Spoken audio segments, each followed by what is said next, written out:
नमस्कार मित्रों। भारतवर्ष में जहां हर तीसरे चौथे महीने चुनाव होना है, ऐसे में हर चुनाव में नेता पार्टियों द्वारा लगाए जा रहे तरह तरह के आरोपों और उसके बीच में हो रहे चुनाव के बीच में हम बातचीत करने के लिए उपस्थित हैं। हमारे साथ उपस्थित हैं प्रसिद्ध समाजसेवी रमन अस्थाना जी। आपका हार्दिक अभिनंदन, हार्दिक स्वागत है। धन्यवाद विवेक श्रीवास्तव जी।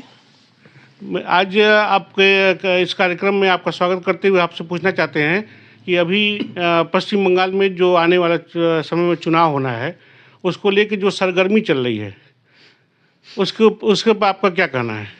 देखिए, जिस तरह से मोदी का मुहिम चल रहा है, जिस तरह से उनकी कार्यशैली है, भाषा है, जनता पर स्नेह है, उनके जो विजन है, उसको देखते हुए निश्चित तौर पे बंगाल में भाजपा फतह करने जा रही है।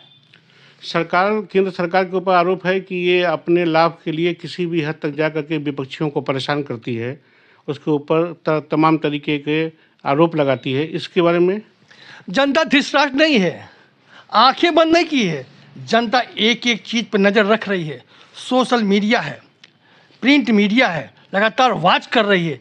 पढ़ी लिखी बुद्धिजीवी जनता है और जानती है कौन हमारे हित में है और कौन मेरे पीठ में छुरा घोंपने का काम किया है। सब वाकिफ़ है और जानते हैं कि बंगाल में जो भी दंगे हुए, मुर्शिदाबाद में दंगे हुए, संदेश खाली में हुए, दलित महिलाओं के साथ अत्याचार हुआ, उत्पीड़न हुआ और सभी पार्टियां मौन रही, सिर्फ भाजपा ने ही उन लोगों का साथ दिया। कहने के लोग दलित प्रेमी बनते हैं, जात पात में हिंदुओं को लड़ाते हैं, लेकिन इनका मानक अलग होता है। अगर वो दलित दो प्रकार के होते हैं, एक हिंदू से उन पर उत्पीड़ना हुई तो बढ़ चढ़ के हिस्सा लेते हैं कि कोई और समुदाय का हिस्सा होता है, लड़ाई होती है, उसके द्वारा उत्पीड़न होता है, दौन होता है, हत्याएं होती हैं, बलात्कार होता है और जिंदा जला दिया जाता है, उस पर विपक्षी मौन रहती हैं। इसको देखते हुए निश्चित तौर पे वहाँ की जो सनातनी है भाजपा के पक्ष में चल रहे हैं।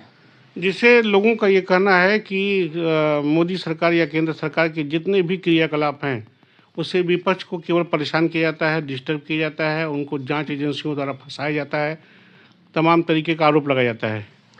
विपक्ष को परेशान होना तय है, क्योंकि चोरी, घूसखोरी, फ्रॉड, उनका रैकेट था, उनका जो भ्रष्टाचार का मुहिम था, सब पे विराम लग चुका है। उनकी जांच होगी, उनका पतन हो रहा है, अपने पतन को होते हुए देख रहे हैं, तो विपक्ष निश्चित उनके अंदर जो बौखलाहट है नज़र आ रहा है। अभी जो ईडी का छापा पड़ा था कलकत्ता में, और वहाँ जो हल्ला हंगामा हुआ, जिस तरीके की गतिविधियाँ देखी गई, लोकतंत्र में क्या ये उचित है? एकदम लोकतंत्र का तो हत्या है। जिस तरह से इंदिरा गांधी ने लोकतंत्र की हत्या की और इमरजेंसी लागू कर दिया था, उसी तरह ये मुख्यमंत्री ममता बनर्जी कितनी छोटी हरकत की हैं कि जब ईडी छापा मारा है, उनका सहयोग करने के बजाय वो फाइल और लैपटॉप लेके भाग रही हैं। लैपटॉप के हार्ड डिस्क में क्या क्या चीज़ें थीं, ये जनता को जानने का हक है। जनता उन्हें चुना है, लेकिन लैपटॉप का हार्ड डिस्क लैपटॉप से लेकर चली गई हैं। ये निश्चित तौर पे इस संविधान की हत्या करने का काम किए हैं, न्याय का हत्या करने का काम किया है। ये तो केंद्र सरकार आखिर कार्रवाई क्यों नहीं कर रही इनके खिलाफ? जी, केंद्र सरकार डायरेक्ट इंटरफेयर नहीं कर सकती है।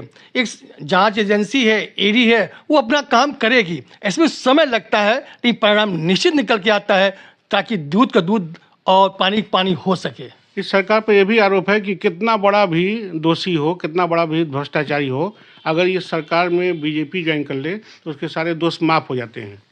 ये तकिया कलाम करके जनता को गुमराह करने का काम कर रहे हैं, लेकिन ऐसा नहीं है।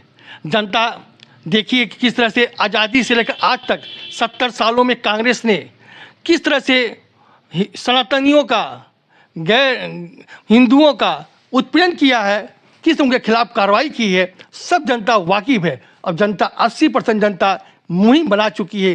कोई चुनाव होगा उसमें भाजपा को जिताना ही होगा। भाजपा से मोह नहीं है कि भाजपा निष्पक्ष काम कर रही है। जो भी उपद्रवी हैं उनको सजा कर रही है। उपद्रवी चाहे जो भी हो, जिस समुदाय से हो, निष्पक्ष कार्रवाई हो रही है, इसलिए जनता उनके साथ दे रही है और देगी।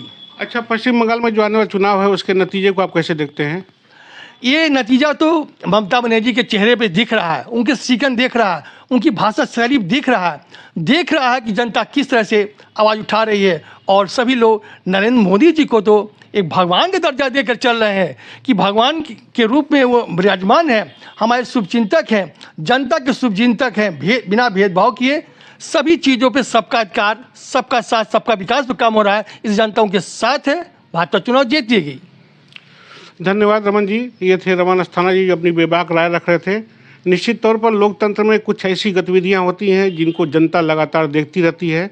ऐसे में राजनेताओं को अपने कृत्यों से यह साबित करना होता है कि उनकी नीयत साफ है।